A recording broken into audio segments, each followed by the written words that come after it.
Bonsoir, je suis ravie de vous retrouver dans Culturel pour parler de l'actualité danse culturelle en Sarthe en ce moment. On va commencer avec le Salon des Arts Plastiques qui a pris place salle Paul Courboulet, juste à côté des locaux de LMTV. On aura le plaisir d'avoir les deux invités d'honneur avec nous sur le plateau ce soir dans un instant. Puis on ira du côté de l'Éolienne pour la nuit pop-rap, événement le 6 et 7 février qui, comme son nom l'indique, met en valeur des talents de la pop et du rap locaux. On en aura quelques-uns sur le plateau. Ce week-end aussi, on vous invite à découvrir du street art à la Galerie Caviar, rue de Paris, au Mans, avec l'exposition de Gilly Bubble qui commence ce week-end. Et justement, ce samedi à 18h, vous pourrez découvrir aussi une installation de Past-Up. On découvrira ça avec Mathieu Maignan tout à l'heure. Et puis, on ira faire un petit tour du côté des Quinconces et de l'Espal avec Métamorphose et Bastien David qui nous présente cet instrument incroyable qui est installé à l'Espal.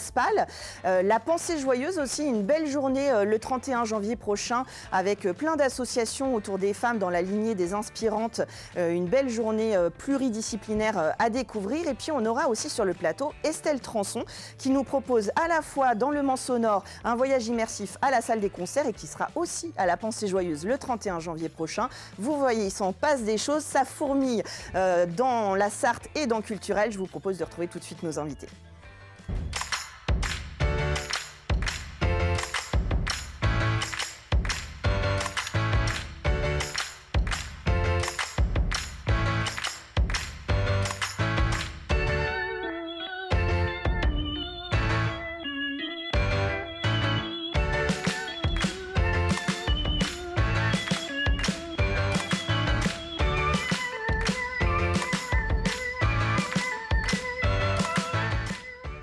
Et c'est déjà le 46e Salon national des arts plastiques du Mans, salle Paul Courboulet, juste à côté des locaux d'LMTV. Ils viennent en voisin et j'ai le plaisir de recevoir aussi les deux invités d'honneur.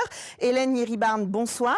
Bonsoir. Vous êtes sculptrice et donc vous êtes l'une des invitées d'honneur. Jean-Charles Huet, vous êtes le président de l'Association des arts plastiques du Mans. Bonsoir. Bonsoir. Et Akil, vous êtes artiste peintre et vous êtes le second invité d'honneur. Bonsoir. Bonsoir.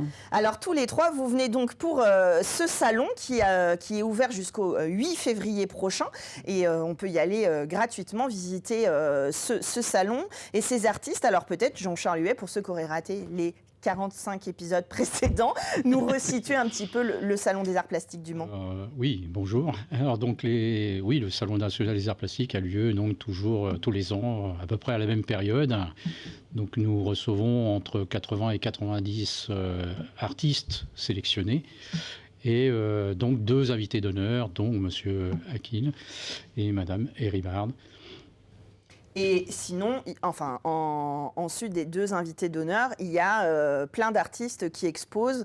Et donc, on a le plaisir de découvrir dans l'exposition plein de styles différents, en sculpture et en peinture. Oui, tout à fait. Et il y a même de nouveaux artistes qu'on a vu arriver cette année et ça renouvelle en même temps tout le salon.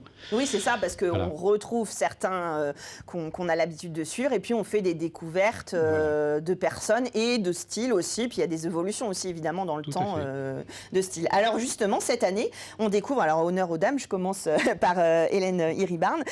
Vous êtes sculptrice, vous venez d'Angers, mais bon, comme vous exposez au Mans, on vous accueille avec grand plaisir sur LMTV. Vous faites de la sculpture, donc, très inspirée justement de la culture eurasienne, mais aussi, alors c'est marrant, quand j'ai lu votre bio, parce que je trouvais que vos sculptures avaient quelque chose de teinté un peu d'africain aussi, et j'ai lu dans votre histoire que vous avez fait un passage au Sénégal et au Congo, donc ça a inspiré. En tout cas, vous travaillez beaucoup le corps avec la terre. Voilà, vous avez bien vu, parce qu'effectivement, j'ai passé mon enfance et mon adolescence en Afrique. Et puis, je suis née d'abord au Vietnam. Tout ça, ça fait, disons, un support de travail et ça s'exprime avec le modelage et des couleurs différentes. Alors comment vous êtes passé de votre culture, de vos racines au pluriel d'ailleurs, à se dire, bah voilà, je m'exprime autour déjà du sujet, vous sculptez beaucoup de corps et de personnages, et puis cette matière, puisque alors même quand c'est de la fonte, ça part d'une sculpture en argile. Oui, c'est ça. C'est-à-dire qu'en partant d'un modelage, on fait une empreinte et après, dans cette empreinte, on fait une cire perdue qui nous permet de faire un tirage en bronze. Et pourquoi vous avez choisi le modelage? Qu'est-ce qui, on voit différents styles et peut-être évolutions dans votre parcours, mais vous êtes toujours exprimé par le modelage. Oui, toujours par le modelage. D'abord, c'est une matière qui permet de s'exprimer, qui est assez souple, plastique. Et on peut, en fin de compte, faire des choses très différentes avec un modelage. Il y a un aspect presque charnel, en tout cas physique, avec la matière, et puis le fait qu'on puisse évidemment faire quelque chose en plusieurs dimensions, tourner autour, ça devient un objet aussi, et pas, contrairement à un tableau par exemple. Oui, c'est trop physique et même sensuel, parce qu'on a un contact. Et ce qui est très important, c'est qu'on peut à tout moment modifier et évoluer sur notre création, jusqu'à la cuisson. Oui, c'est ça. Jusqu'au séchage complet séchage complet, cuisson, et voilà. Et vos thématiques, donc je parlais du corps avec certaines expressions évidemment. Alors on imagine tout de suite la référence au Vietnam, en tout cas à des inspirations asiatiques. Comment vous travaillez? Vous travaillez de votre imagination, à partir de photos, à partir de modèles? Je travaille à partir d'idées de mes voyages ou tout simplement ce qui se passe dans ma tête. Et puis j'ai commencé à faire des sumotori pour m'exprimer au niveau du corps humain. Et puis j'ai pris cette façon de m'exprimer avec les vêtements, le textile. Avec ces vêtements, je peux faire des passages, ça me permet de mettre la sculpture en mouvement. Oui, c'est ça. Et puis d'avoir des habillages aussi avec les motifs, etc. Donc ça appelle différentes techniques. Alors, vous, Akhil, vous faites aussi de la sculpture, mais là, on vous présentez votre travail de peinture. Et vous êtes aussi de l'art qu'on va qualifier d'abstrait, même si j'aime pas forcément rentrer dans des cases, avec des inspirations justement beaucoup dans l'expérience et dans le ressenti pour justement traduire visuellement des textes ou des musiques, si je ne m'abuse. Oui, tout à fait. Alors, mon inspiration vient en partie de mes voyages, parce que je voyage beaucoup à moto dans différents pays. Et d'ailleurs, le tableau qui est sur l'affiche s'appelle « Effleurer les volcans ». Et c'est une inspiration qui est en prolongement d'un voyage au Japon en 2023. Et donc c'est une interprétation de mon ressenti en fait. Je dis, je ne peins pas ce que je vois, je peins ce que je ressens. Alors, il y a cette notion quand même de cadrage. Alors, pas de... parfois, quand on voit j'allais dire vos photos, n'importe quoi, vos tableaux, et qu'on lit justement le titre du tableau, ça nous paraît comme un arrêt sur image. Et du coup, ça nous embarque aussi avec le titre vers une interprétation peut-être d'un paysage ou d'une évocation par rapport au pays. C'est-à-dire que je donne un petit élément de piste de départ, mais après, je pense que c'est le spectateur qui s'approprie le tableau. Après, lui aussi peut y voyager là où il veut, en fait. Absolument, et souvent, des personnes qui me parlent des tableaux voient des choses que moi, je n'ai pas vues. Oui, c'est ça, c'est la relation avec l'œuvre qui est intéressante donc, aussi. Bon, moi, comme je ne peins pas le réel, après, on peut se laisser porter. Et quand on me demande d'expliquer, je dis, je ne l'explique pas, il vaut mieux se laisser aller et puis aller dans le ressenti. C'est vrai qu'on parlait de la sculpture tout à l'heure, mais dans cet art abstrait, cette relation à la couleur, à la matière aussi, il y a quelque chose d'organique qui se passe, j'imagine, quand vous peignez, et qui est à la fois votre ressenti et puis ce qui se passe au moment de la création de la toile. Il y a différents formats aussi, du coup, c'est d'autres différentes entrées dans vos tableaux. Oui, tout à fait. Alors, je travaille assez souvent sur des formats carrés. Moi, j'ai quand même des formats verticaux, rectangulaires, ou des carrés verticaux. des triptyques. Pas beaucoup en format horizontal. C'est pas un format que j'apprécie trop.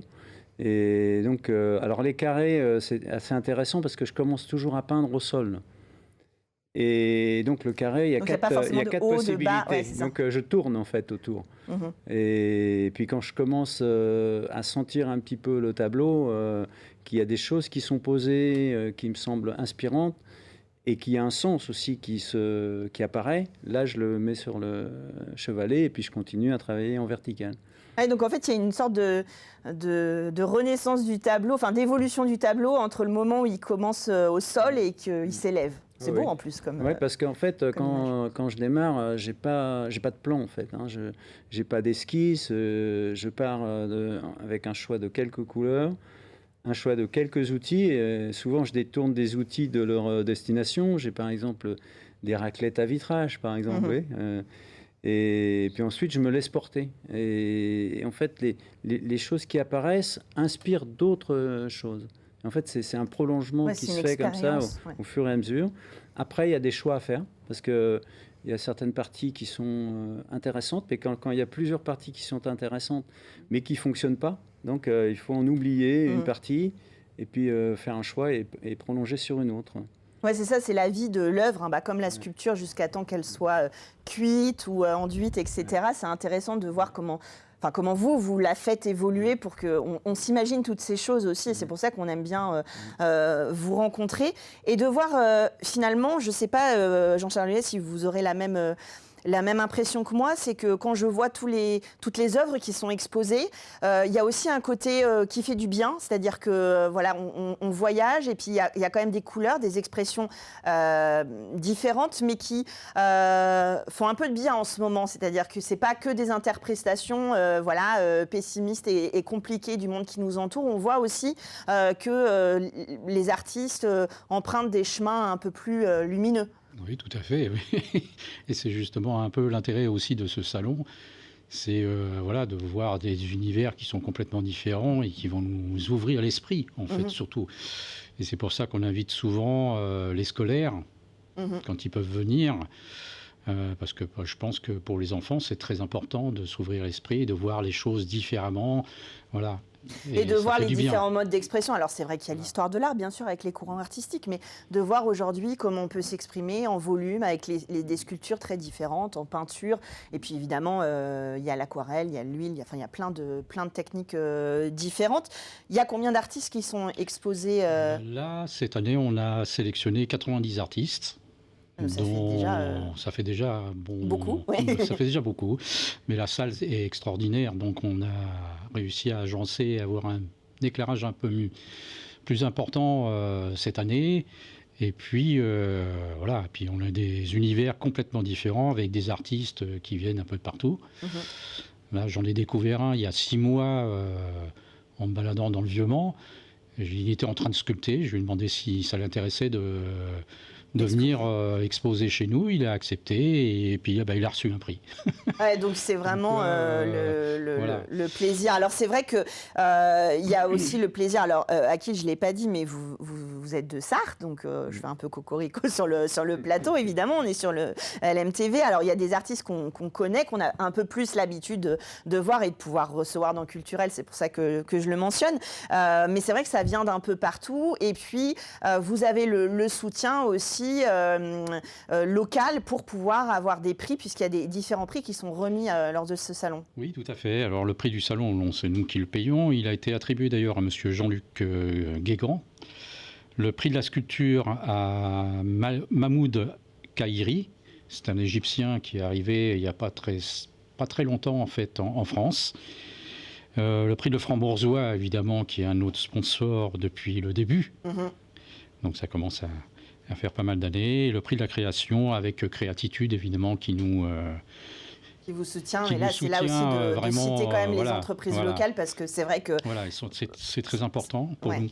pour vous. Et puis, ça permet aussi de faire de belles expositions qui sont ouvertes au public gratuitement. C'est en plein centre-ville du Mans, pour ceux qui ne sont pas du Mans. C'est au bord de la Sarthe. C'est une très bonne idée de sortie. Évidemment, vous pouvez y aller avec les enfants, en famille. Je vous le conseille même. Et c'est jusqu'au 8 février 2026, donc espace Paul Courboulet, le salon des arts plastiques du Mans. Merci tous les trois d'être venus nous parler de votre Merci. travail et de cette belle exposition à découvrir. Et puis nous, on continue avec l'actualité tout de suite dans Culturel.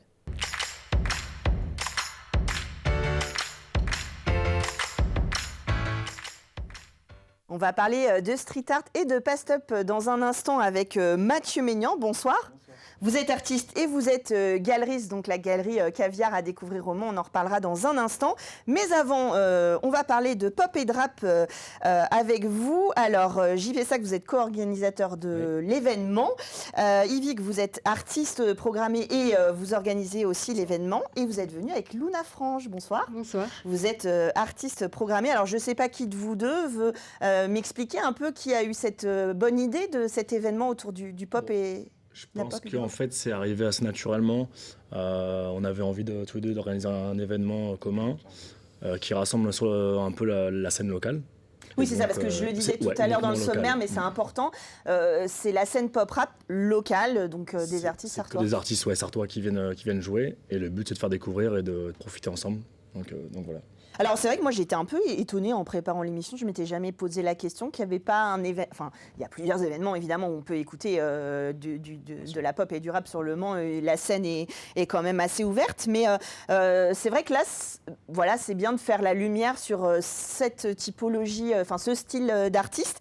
Ce sera le 6 et 7 février à l'Éolienne à Arnage, et puis c'est un événement justement où on va pouvoir découvrir plusieurs artistes, il y aura un point de restauration, l'idée c'est de passer un bon moment ensemble. Puis la volonté qu'on voulait aussi, c'était aussi de se faire connaître aussi au niveau du bassin à Manceau, puisque le groupe Yvick existe depuis quelques temps et on a beaucoup joué en fait hors département. Et pour nous, c'était une volonté aussi de se faire connaître aussi sur le Mans et puis de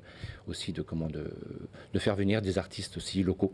Alors c'est vrai que c'est l'intérêt aussi d'un line-up comme ça, c'est qu'on peut en connaître un. Et puis du coup, on vient découvrir les autres. Alors justement, il y aura vous allez nous proposer, comme vous le disiez, pour ceux qui ne vous connaissent pas sur la scène sartoise, enfin le bassin Manceau. Alors je sais pas, est-ce que c'est dans l'ordre sur l'affiche? Vous allez entamer l'événement? En fait, on n'a pas une volonté de dévoiler le line-up. On veut que les gens viennent avec l'intention de découvrir. C'est ça. Et pas pour un artiste. Donc Okay, ce sera dévoilé le soir même. Et donc voilà, même vis-à-vis de nous, on n'a pas forcément encore vraiment défini les choses. D'accord. Vous savez ce que vous allez partager? Quand même, bien sûr. Oui, c'est ça. Bien sûr. Non, donc une vraie volonté que les gens viennent pour les artistes locaux et c'est la base, quoi. Mais c'est intéressant de voir justement de rentrer par le style et de découvrir plein d'artistes. On va vous découvrir donc Luna Frange avec votre univers. Alors évidemment, on le voit déjà sur le plateau et si on regarde vos clips, un univers avec une esthétique très particulière. Comment vous définiriez un peu plus précisément votre style musical ? Je dirais que c'est un style musical plutôt électro-pop et on a envie de raconter des choses. Je pense qu'on a plein de choses à dire et là ça déborde et il faut qu'on dise les choses. Il y a l'idée aussi, quand je parlais de cet univers artistique très fort, très prégnant, d'avoir aussi un personnage qui permet de présenter une vision du monde, comme vous le disiez, une voix. C'est ça, je pense en effet on peut parler de personnages, mais surtout j'ai l'impression que je pars de moi et que c'est comme si j'étirais un petit peu tous les traits et de ma personnalité et des choses que j'avais envie de raconter et qu'on les tirait bien. Ouais, on exacerbe certains points pour l'exprimer et le partager avec le public, quoi. C'est ça, tout à fait. Et justement, ces événements-là, parce qu'on parle sur scène, c'est évidemment très important, je le répète toutes les semaines, d'aller voir les artistes sur scène, mais aussi de créer des univers pour vous retrouver sur vos réseaux sociaux, sur YouTube. Enfin voilà, maintenant il y a tout un univers pour vous suivre et vous accompagner aussi dans vos carrières. Oui, tout à fait. Alors, il y aura, donc vous serez là aussi, il y aura Kuntea aussi qu'on a reçu plusieurs fois sur le plateau. Et vous avez un duo avec Lynn Femao qui, d'habitude, sont pas forcément en duo, justement. C'est ça, c'est un peu la première, la nouveauté, premier show qu'ils vont faire donc, à la Nuit Pop Rap. On est super heureux de les accueillir. Et puis on a hâte de voir ce que ça va donner, je pense. Alors, c'est ça, en fait, parce qu'on les connaît indépendamment l'un de l'autre, avec des univers qui sont proches, mais quand même avec des différences marquées, tant visuellement que dans le texte, que dans le flow. C'était une envie pour eux justement de proposer quelque chose Je pense que l'envie, elle est venue d'eux, parce que nous, à la base, on était venus un peu voir ce qui était possible de faire avec eux, et naturellement, ils ont dit, attends, on va essayer un truc nouveau. Et nous, vu qu'on a un événement nouveau, on est ouvert aux choses nouvelles. Donc, ouais. C'est ça aussi qui est sympa, peut-être, c'est de faire des rencontres et d'associer aussi les artistes. Alors, c'est vrai que la pop, l'électro mixent super bien avec le rap, etc. Et que ça peut créer des... on le voit sur la scène nationale, des duos qui sont assez sympas.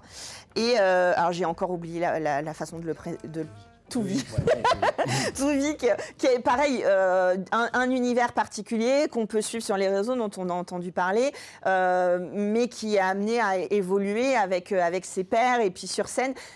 On ne se rend pas forcément compte parce que c'est vrai que c'est peut-être des styles, des artistes, on a l'impression d'être proche de vous parce que justement on s'identifie, parce que parfois le flow nous fait penser qu'on est plus proche, même si je prétends pas du tout avoir le talent d'un rappeur. Mais du coup, c'est vrai qu'il y a cette proximité, mais qu'en fait, il faut quand même aller vous voir sur scène parce que ça se construit.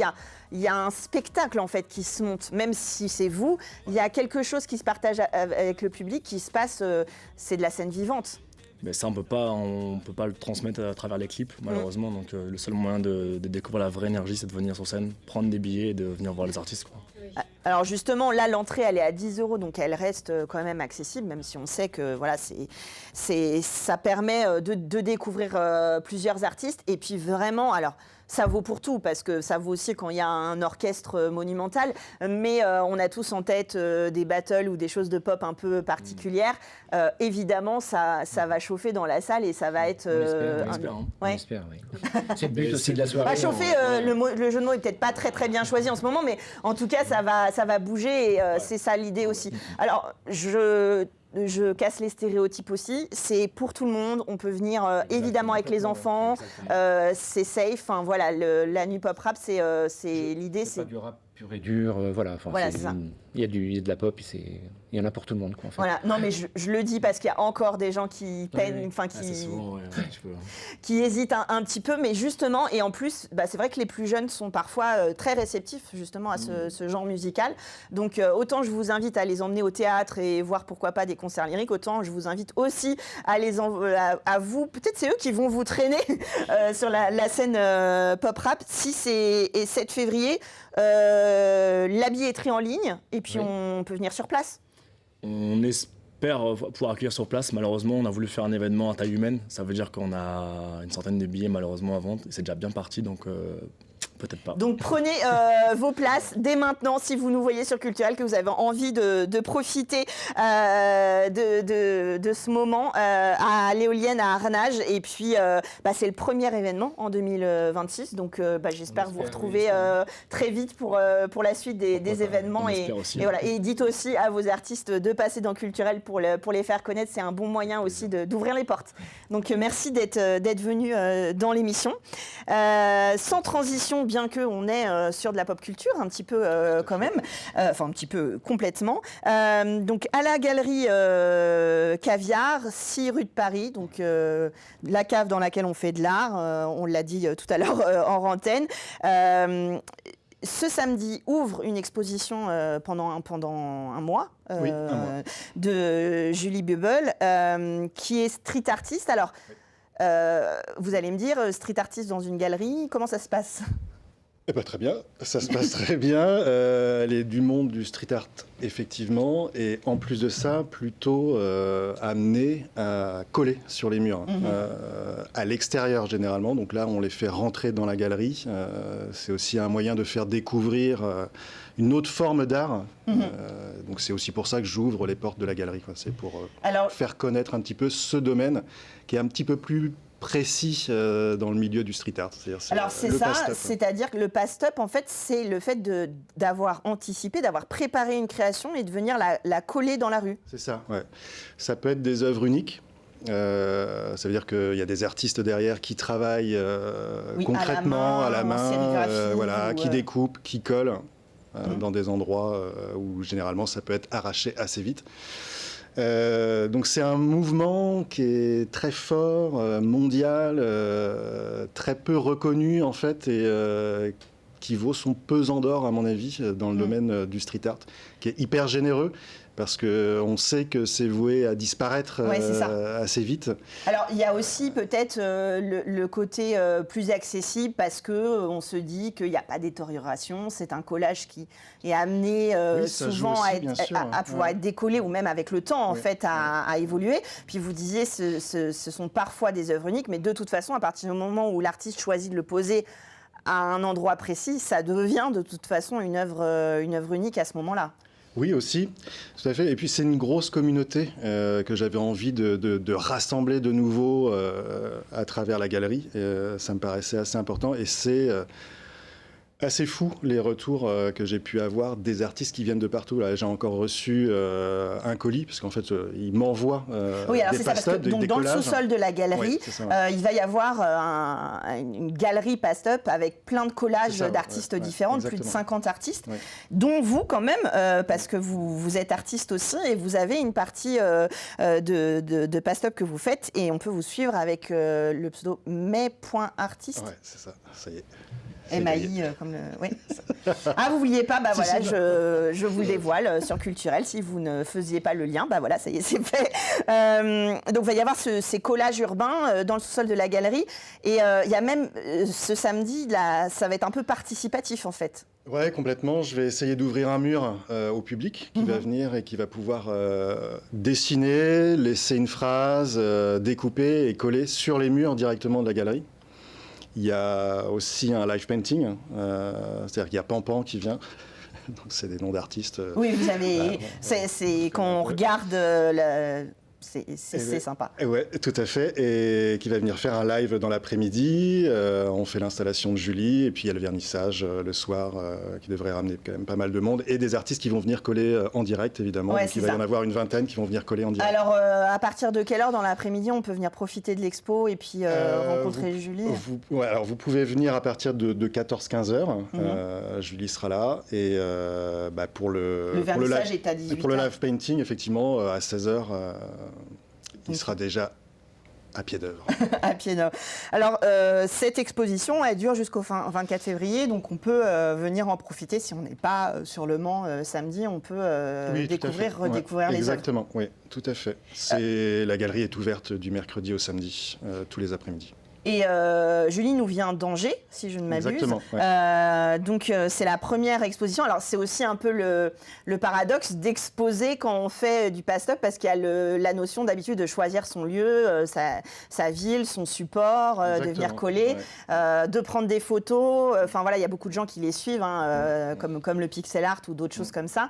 Il y a un côté art urbain, découverte urbaine. Là, on va rue de Paris au Mans, dans la galerie. Ouais, parce qu'ils vont être réunis et qu'on sait qu'ils ne vont pas être décollés. Pendant un mois au moins, ils seront là et on va pouvoir les découvrir tous. Et il y a vraiment des pointures, quoi. Donc et après, vous avez un peu triché, non ? On va pouvoir décoller pour récupérer les œuvres peut-être, ouais, c'est possible. Donc, j'en ai encore pas mal en réserve. Ah oui, à coller.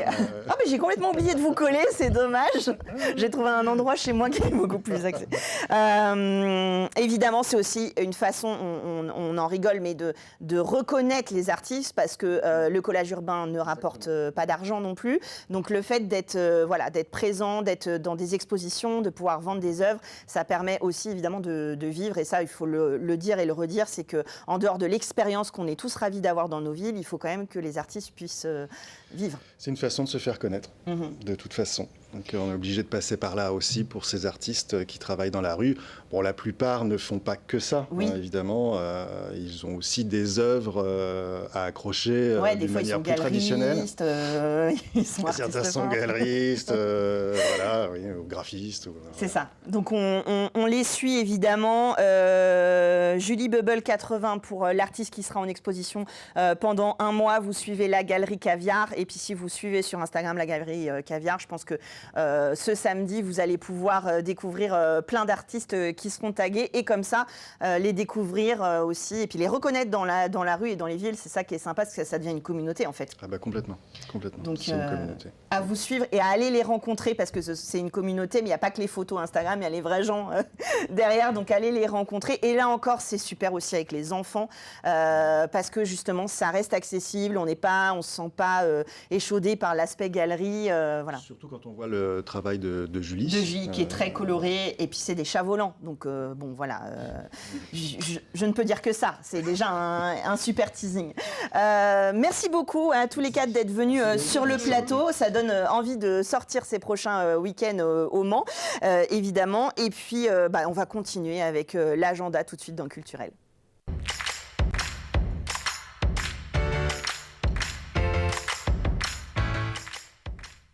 On va parler de métamorphose, de pensées joyeuses et de Le Mans sonore tout de suite dans Culturel. J'ai un beau plateau autour de moi. Valérie Dumegard, bonsoir. Bonsoir. Vous êtes médiatrice au Quinconce Espal.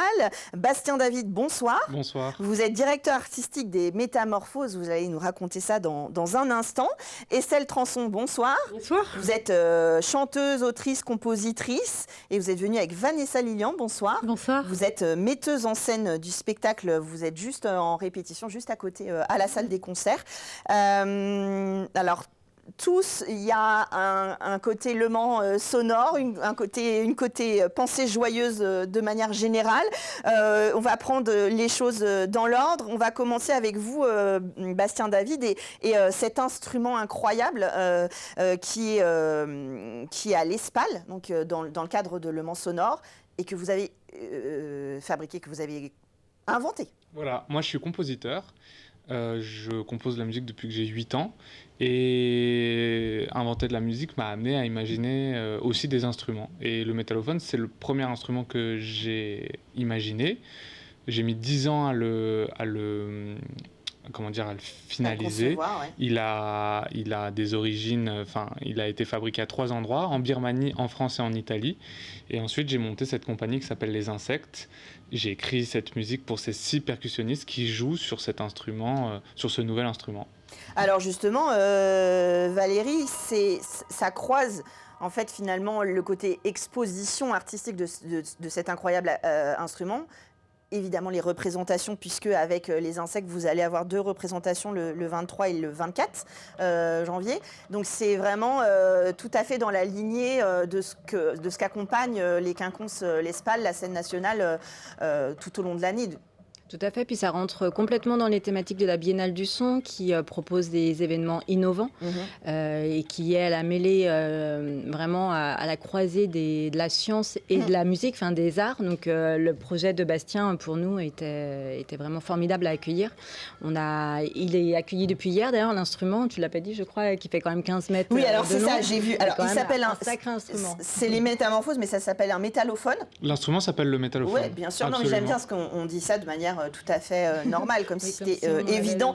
Donc c'est un clavier de 15 mètres de diamètre, comme tout le monde, tout à chacun sait ce qu'est un métallophone, avec 216 lames et un accordage multitonal. Moi j'ai noté ça déjà. Donc en fait c'est un grand cercle, si je peux me permettre, de ce que j'ai vu, parce que je ne l'ai pas encore vu en vrai, avec des résonances. Alors jeu de mots avec la thématique de Le Mans sonore. Et en fait il faut donc se déplacer pour jouer l'instrument. Exactement. En fait, à la base, quand j'ai imaginé l'instrument, donc ces 216 lames d'acier, elles étaient en ligne. Évidemment, 12 mètres de long, c'était trop grand pour pouvoir être tout seul. Il fallait être 6 dessus. Ça, il faut être musicien et sprinter, quoi. C'est absolument. Donc 6 dessus. La ligne est devenue cercle. Et la spécificité sonore de cet instrument, c'est donc toutes ces notes qui lui permettent d'avoir un camailleux de son plus précis que ce qu'on a l'habitude. Donc, entre un Do et un Do dièse, on a 6 notes, et donc ça permet d'avoir une richesse harmonique de couleurs presque organique, un son vivant. Et on peut dire que c'est un énorme xylophone un petit peu. Xylo, c'est bois. Et là, c'est du métal. Mais sinon, c'est un clavier, une percussion, un clavier. Du coup, il y a l'aspect physique en fait du jeu, enfin du musicien, qui du coup doit se déplacer dans cet instrument autour. Alors, je ne vais pas dévoiler la dramaturgie du spectacle, mais effectivement, ce qui est étonnant avec cet instrument, c'est que les musiciens deviennent comme des danseurs, où ils se déplacent. Et en fonction de ce qu'on entend, les harmonies qu'on entend sont aussi les positionnements des musiciens. Donc, il y a un rapport direct entre ce que l'on voit et ce que l'on entend. Et si on entend des sons graves, ils vont plutôt être du côté droit de l'instrument. Aigus, ils vont être du côté gauche quand on est spectateur. Ouais. Donc on va entendre ces déplacements, on les entend, on les voit. Et c'est un ballet. Et vous aviez prévu justement une disposition de l'instrument par rapport aux spectateurs ? Ou ça pourrait être des spectateurs tout autour de l'instrument? Alors, ça sera des spectateurs tout autour de l'instrument. C'est effectivement un rapport immersif. C'est un instrument immersif, acoustique, pas d'amplification. Tout est naturel. Donc, on est au plus proche des instruments. Là, le public sera à quelques mètres des musiciens. Et effectivement, pour répondre à votre question, parfois la musique a induit le déplacement et parfois le déplacement a induit la musique. Donc c'est vraiment cette relation-là qui m'intéressait. Comme la mise en scène, c'est la mise en scène du son. Enfin, le lien. On est vraiment dans le cœur du sujet justement de cette expérience Le Mans sonore. Et justement, là, vous préparez Résonance Arctique. Alors vous êtes venu déjà nous en parler dans Culturel, Estelle Transon, mais peut-être juste redire un petit peu le pitch de cette expérience. Alors c'est en fait une opportunité qui s'est présentée à moi. Je suis partie en expédition avec des Québécoises, donc un projet entre femmes. Et l'idée pour les Québécois, c'était de tourner un documentaire sur un voyage entre femmes, un voyage, je dirais, d'hommes entre femmes. Et j'ai profité de ce voyage pour aller capter des sons. Donc on appelle ça du field recording. Et voilà, j'en suis revenue avec des souffles, des chants de baleines et tout un tas d'autres choses qui, évidemment, m'inspire moi pour composer de la musique et en plus il y avait aussi l'idée de raconter ce récit d'expédition parce que c'est quand même un monde à part, le Groenland, le cercle polaire, c'est un monde fascinant qui a été déjà beaucoup documenté par Paul-Émile Victor, par Jean Mallory. Donc nous, en tant que Français, on a été baignés aussi par cet univers-là. On parle d'un anorak. Anorak, c'est un mot inuit. Le kayak, c'est un mot inuit. Donc on a quand même dans notre imaginaire en tant que Français, ce qui n'était pas le cas des Québécoises d'ailleurs.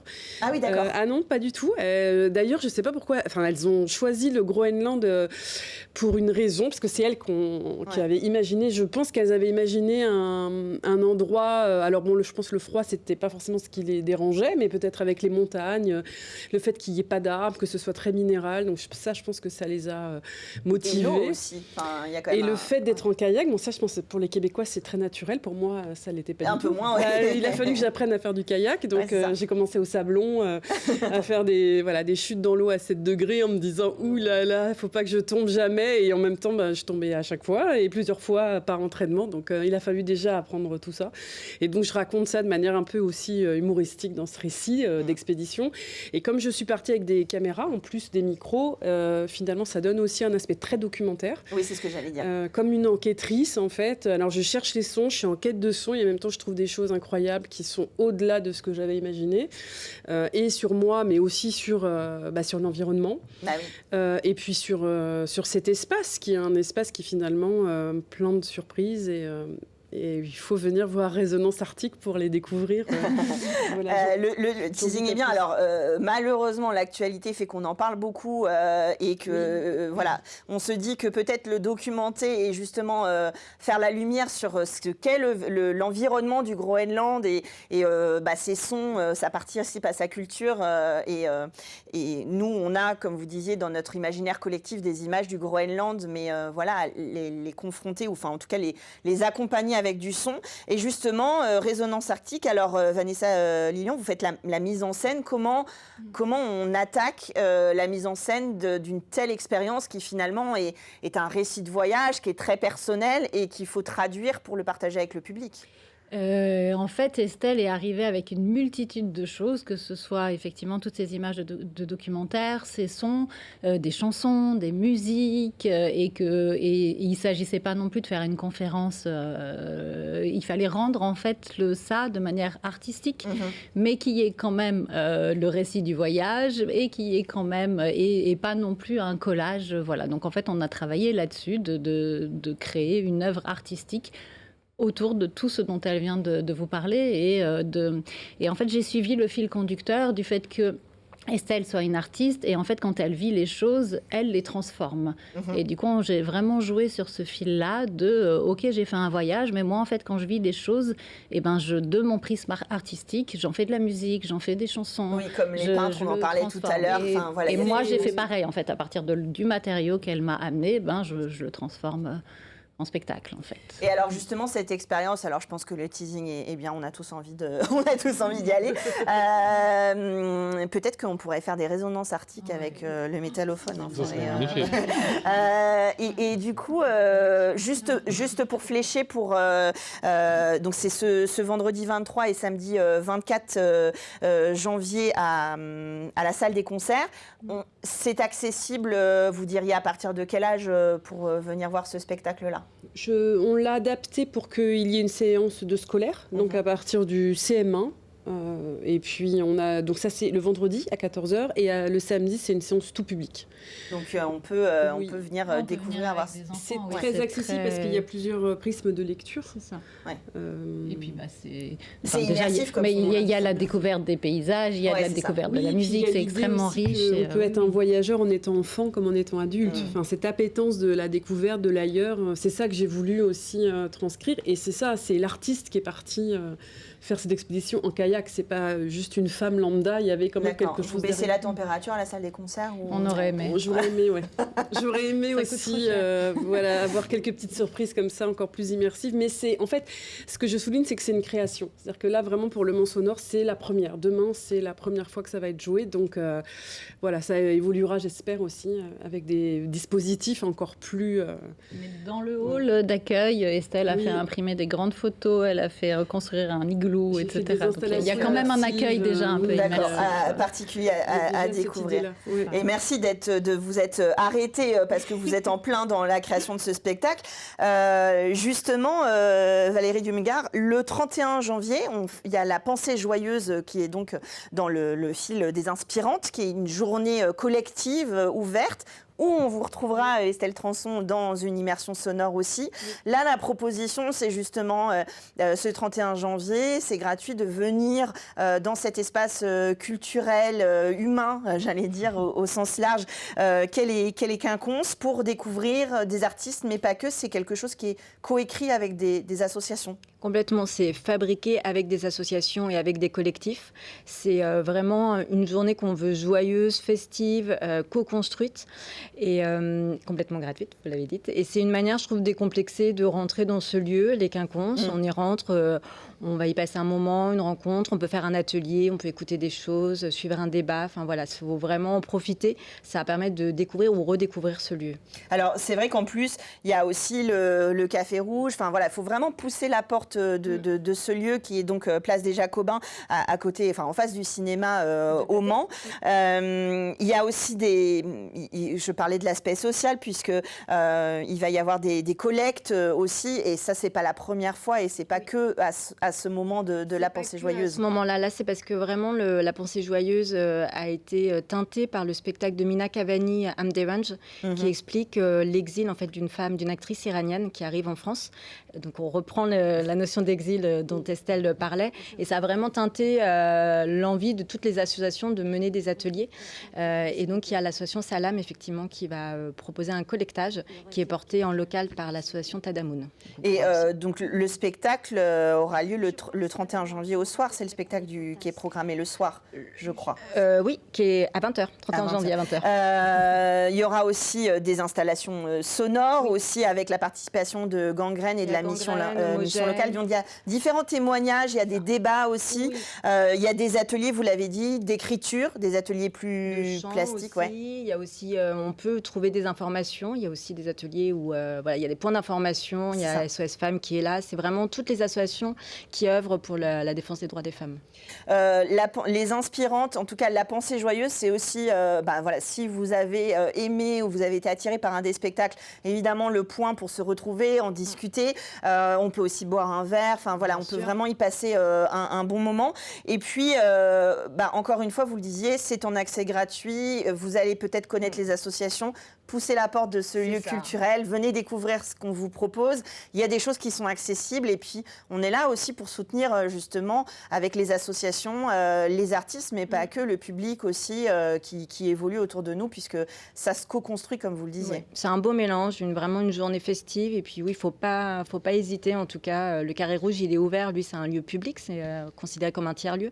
Donc, il est ouvert toute la semaine en gratuité de 14h à 18h30. Il ne faut pas hésiter à pousser la porte des quinconces. Est-ce que qu'est-ce que vous allez nous proposer en immersion, Estelle, pour ce moment? Alors j'avais plusieurs idées quand même, mais parce que moi je suis partie donc avec des femmes québécoises, donc la question quand même des projets de femmes et cette thématique-là évidemment elle m'intéresse. Oui, c'est le témoignage est direct, il est tout à fait relié. Et j'ai participé donc depuis l'année dernière en fait aux Inspirantes. Et là cette année j'ai eu envie de parler de l'exil à travers en fait le témoignage d'une jeune fille inuite que j'ai interrogée, traduite. Et donc, en fait, j'ai créé une installation sonore immersive à partir d'un portrait d'elle, d'une photo. Et en fait, il y a un casque où on entend... donc c'est mis en son, on entend des souffles de baleines, des sons de glace et tout ça, pour vraiment que ce soit très immersif dans le Groenland. Et donc elle raconte l'histoire en fait de sa grand-mère et des femmes de cette génération, notamment qui ont été stérilisées de force par les Danois. Enfin, il y a eu tout un tas d'histoires autour des femmes inuites. Et puis que donc elle est jeune, elle va à l'école, elle a beaucoup d'espoir aussi sur son identité de femme là-bas et donc sur sa liberté. Et donc aujourd'hui évidemment on parle de l'intégrité en fait des Inuits et donc voilà, je trouvais que son témoignage il était intéressant et important parce que la plupart des Inuits avant étaient éduqués au Danemark et donc quand ils revenaient en fait ils étaient complètement je dirais déculturés et donc aujourd'hui il y a des écoles qui sont vraiment faites par des Inuits. Enfin, et donc je trouve que cette richesse culturelle, voilà, c'est pour ça que ça reste de la pensée joyeuse, mais c'est tout un cheminement de femmes, de mères, de grand-mères et qui n'ont pas forcément vécu des choses aussi simples. Et donc elle aujourd'hui elle a un regard quand même qui est plein d'espoir, même si évidemment... Et vous l'aviez comprise quand vous l'aviez interrogée? Alors j'avais beaucoup travaillé en amont. Sur le sujet, il y a eu beaucoup de reportages aussi. Avant de partir notamment avec des ethnologues et des géographes. Donc en réalisant des enregistrements, après on a pu faire en fait des traductions. Oui. Mais on peut faire aussi là-bas, ils maîtrisent tout à fait l'anglais. Puisqu'en fait, moi j'ai interrogé des gens, d'ailleurs dans mes installations, on parle en anglais en fait, les uns comme les autres. Donc, et on se comprend comme ça. Donc il y avait des parties en inuit et il y avait des parties en anglais de la jeune fille. Et la baleine, vous traduisez comment? Mais ce qui était intéressant, en fait, et je terminerai un peu là-dessus, mais c'était ce qui m'a fascinée, c'est à quel point les enfants là-bas sont à l'air libre. C'est-à-dire qu'ils jouent dehors, ils observent la nature. Enfin, il y a vraiment cette dimension que peut-être nous, on a perdue, en fait, plus que je ne sais pas si encore aujourd'hui... Oui, et pourtant, ce n'est pas une question de conditions météorologiques, justement, parce que... Non, c'est vraiment une question d'environnement, de culture. C'est vrai que l'humain est considéré comme un être vivant parmi d'autres êtres vivants. Et donc, il y a quelque chose qui se passe. Et c'est vrai que ça m'a interrogée aussi en tant qu'artiste sur la place que nous, on a à l'air libre. Parce qu'on passe beaucoup de temps dans des carrés, des bureaux, des maisons. Et que finalement, quand est-ce qu'on entend vraiment ? Et comment on crée dans l'espace. Hein, ça fait le lien aussi avec ce métallophone, hein, puisqu'on découvre plein de choses ce soir. Mais c'est vrai que la mise en espace, alors c'est pas forcément à l'air libre, mais ça donne déjà une autre respiration et une autre vision du son. C'est le Mans Sonore, vous ne l'avez pas oublié, vous retrouvez toute la programmation. Demain, vous pouvez aller voir Résonance Arctique, vous pouvez aller voir les Métamorphoses sur ce fameux métallophone. Et le 31 janvier, on se retrouve à la Pensée Joyeuse. Merci à tous les quatre d'être venus nous parler de vos projets. Et puis nous, on se retrouve avec une riche programmation encore la semaine prochaine sur LMTV.